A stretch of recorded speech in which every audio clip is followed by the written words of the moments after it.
Saudara Said dan Safitri pada hari ini, pada hari Kamis 9 Januari 2025 Miladiah atau bertepatan tanggal 9 Rajab 1446 Hijriah. Adinda berdua akan melangsungkan satu ikatan suci, yaitu sebuah ikatan ijab dan qabul.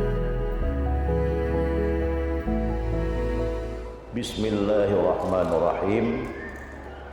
Ulun penikah Safitri Irayani binti John Safrizal kegata Sayyid Rahmat Murtazam bin Haji Said Sulaiman yang diwakilahkan oleh wali di Baulun dengan jenamai 15 manyama dibayar tunai. Ulun terima nikah Safitri Irayani binti John Safrizal ke ulun dengan jenamai 15 manyama tunai.